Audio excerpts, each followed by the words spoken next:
우리의 생존을 위협하는, 하지만 누구도 말해주지 않는, 보이지 않는 고지서가 날아오고 있습니다. 여러분 안녕하세요? 오늘도 우리 경제의 내일을 날카롭게 분석하는 믿고 보는 경제학입니다. 지금 3천년을 버텨온 물의 제국 이란이 처참하게 무너지고 있습니다.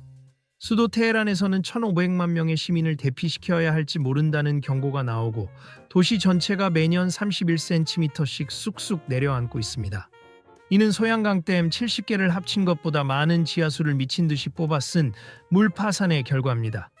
중동의 진주라 불리던 호수는 이미 90%가 증발해 소금밭이 됐고 새로 들어올 월급인 비마저 반토막이 났습니다.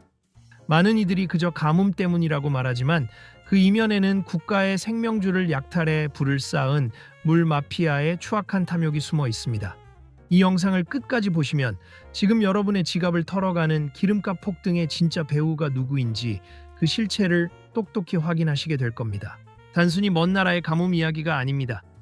중동의 물 전쟁이 어떻게 호르무즈 해협을 흔들고 결국 우리나라의 심장인 반도체 공장까지 멈춰 세울 수 있는지 그 소름 돋는 연결고리를 명확히 이해하시게 될 겁니다. 나아가 자원이 무기가 되는 냉혹한 시대에 내 재산과 대한민국의 경제 주권을 지키기 위해 우리가 지금 당장 무엇을 준비해야 하는지 그 확실한 해답을 얻어가실 수 있습니다. 오늘 전해드릴 정보가 여러분의 경제적 선구안을 넓히는 데 도움이 되신다면 구독과 좋아요 부탁드립니다.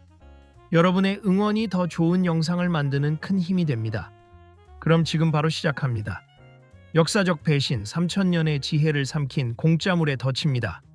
이란은 원래 물을 다루는 데 있어 세계 최고의 기술력을 가진 나라였습니다. 무려 3천년 전부터 이들은 카나트라는 경이로운 지하수로 시스템을 운용해 왔습니다. 산맥의 지하수를 중력만으로 수십 킬로미터 밖 마을까지 연결하는 이 기술은 펌프도 전기도 필요 없는 자연이 허락한 만큼만 나누어 쓰는 지속 가능한 경제의 정점이었습니다. 유네스코가 세계문화유산으로 지정하며 극찬한 이 지혜가 왜 단 60년 만에 무너졌을까요? 그 비극의 시작은 1963년 팔레비 왕조가 단행한 이른바 백색 혁명이었습니다. 당시 오일머니로 풍족해진 이란 정부는 근대화라는 화려한 간판을 내걸고 농촌의 기계식 펌프를 대대적으로 보급했습니다. 3천년 동안 이어져 온 절제의 미학을 버리고 땅속 깊은 곳에 물을 기계로 무자비하게 빨아올리기 시작한 것이죠. 이때부터 이란의 수자원은 더 이상 공유의 자산이 아니라 먼저 퍼올리는 사람이 임자인 약탈의 대상으로 변질되었습니다. 여기서 우리는 이란 정부가 저지른 가장 치명적인 경제적 실책에 주목해야 합니다. 바로 물값 보조금입니다. 정부는 농민들의 지지를 얻기 위해 물값을 사실상 공짜로 만들어버렸습니다. 경제학적으로 가격이 0에 수렴한다는 것은 자원의 가치를 완전히 소멸시킨다는 뜻과 같습니다. 비용이 들지 않으니 누구도 아껴 쓸 이유가 없었습니다. 너도 나도 우물을 파고 지하수라는 공동의 예금 통장에서 미친 듯이 돈을 인출하기 시작했죠. 이를 경제학 용어로 공유지의 비극이라고 부릅니다. 사막 한가운데서 벼농사를 짓고 물을 펑펑 쓰는 기괴한 광경이 이란 전역에서 일상이 되었습니다. 이란 전체 수자원의 92%가 농업에 쏟아부어지고 있지만 정작 농업이 이란 GDP에서 차지하는 비중은 고작 10% 남짓입니다. 물의 92%를 태워 경제의 10%를 만드는 그야말로 밑빠진 독에 물 붓기 식의 기형적인 구조가 고착된 것입니다. 식량 자급자족이라는 명분 아래 사막을 억지로 옥토로 바꾸려 했던 무모한 시도는 결국 이란의 마지막 생명줄인 지하수 장고를 바닥으로 만드는 결정타가 되었습니다. 다음은 탐욕의 카르텔, 국가를 말려 죽이는 물마피아의 실체입니다. 이란의 물이 마르는 과정이 단순히 정책적 실수였다고만 생각한다면 오산입니다. 그 이면에는 국가의 생명줄을 담보로 거대한 불을 쌓아 올린 세력, 이른바 물마피아가 존재합니다.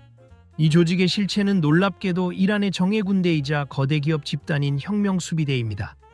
그들은 산하의 건설사를 앞세워 이란 전역에 무려 600개가 넘는 댐을 세웠습니다. 이란을 세계 3위의 댐 건설국으로 만든 원동력은 치수가 아닌 수조 원에 달하는 국가 예산 빼먹기였습니다.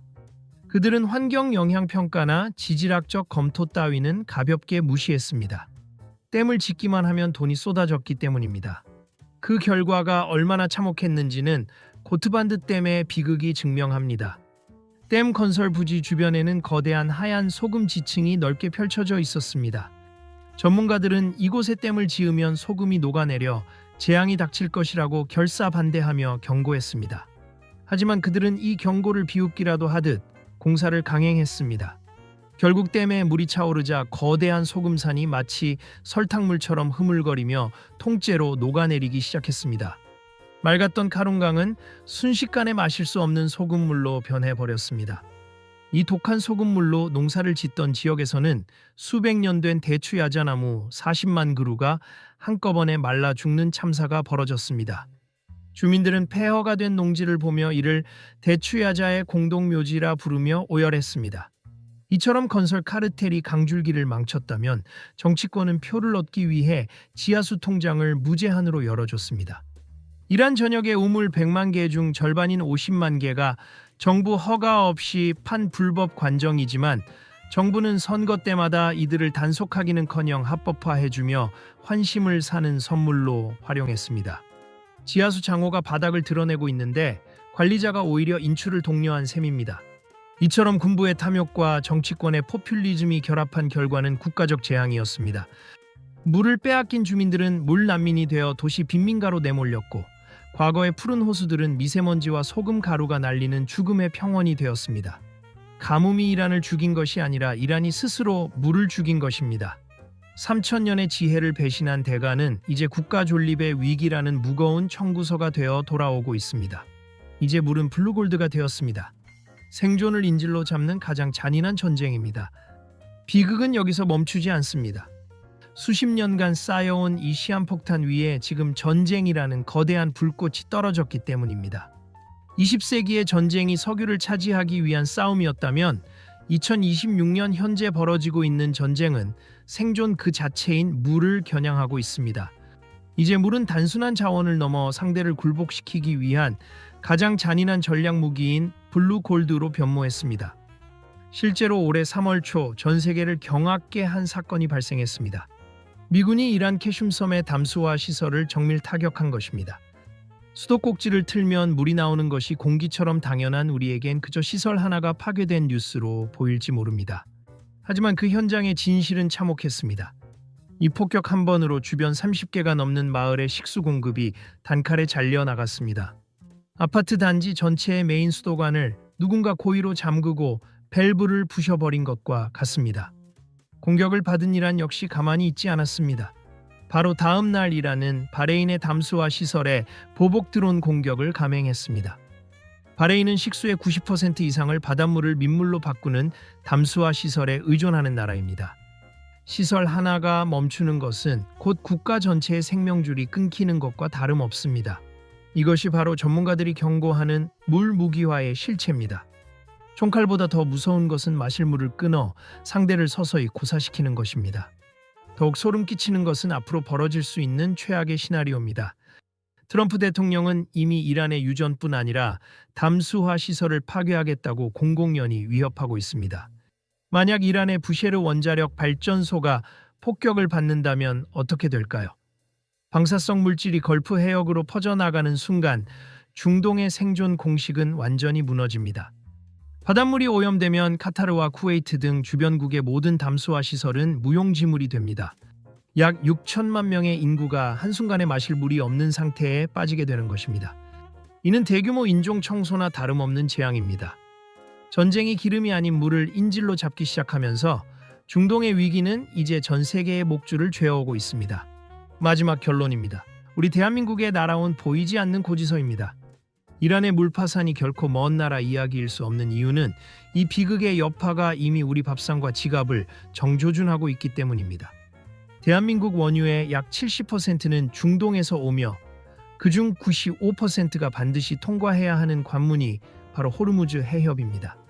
이란이 물 부족으로 인한 내부 붕괴를 견디다 못해 이 해협을 봉쇄할 경우 전 세계 원유 공급의 20%가 증발하며 유가는 배럴당 126달러를 넘어 그 이상으로 치솟을 수 있습니다. 유가가 오르면 택시비, 배달비, 장바구니, 물가까지 도미노처럼 상승하며 우리 생계비를 직접적으로 위협하게 됩니다. 더욱 소름 돋는 사실은 우리나라 경제의 심장인 반도체 산업 역시 물 없이는 단 하루도 살 수 없다는 점입니다.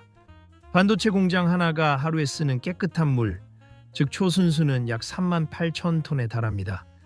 물을 확보하지 못해 공장 가동이 멈추는 상황은 곧 세계 반도체 전쟁에서의 패배를 의미합니다. 이제 물은 국가의 산업 경쟁력을 결정짓는 가장 강력한 통화가 되었습니다. 우리는 여기서 이란과 정반대의 길을 걸은 이스라엘에 주목해야 합니다. 국토의 절반이 사막인 물 부족 국가였지만 이스라엘은 물의 가치를 철저히 인정하고 기술 혁신에 투자해 이제는 이웃 나라에 물을 파는 수출국이 되었습니다. 이란의 비극은 자연재해가 아닌 잘못된 경제 정책과 부패가 만든 인재였습니다. 우리는 이 사건을 통해 뼈아픈 교훈을 얻어야 합니다. 자원을 헐값으로 취급하는 포퓰리즘은 반드시 미래 세대에게 그 대가를 요구하며 에너지와 수자원 관리가 곧 우리 경제의 주권을 지키는 길이라는 사실입니다. 당장 눈앞에 싼 가격보다 지속 가능한 자원 확보와 기술에 투자하는 것만이 이 냉혹한 자원 전쟁 시대에서 살아남을 수 있는 유일한 생존 전략입니다. 오늘 준비한 이야기는 여기까지입니다. 이란의 사례가 여러분께 세상을 더욱 입체적으로 보는 선구안이 되었기를 바랍니다. 내용이 유익하셨다면 구독과 좋아요 부탁드립니다. 여러분의 소중한 응원이 더 좋은 영상을 만드는 가장 큰 힘이 됩니다. 시청해 주셔서 감사합니다. 지금까지 믿고 보는 경제학이었습니다.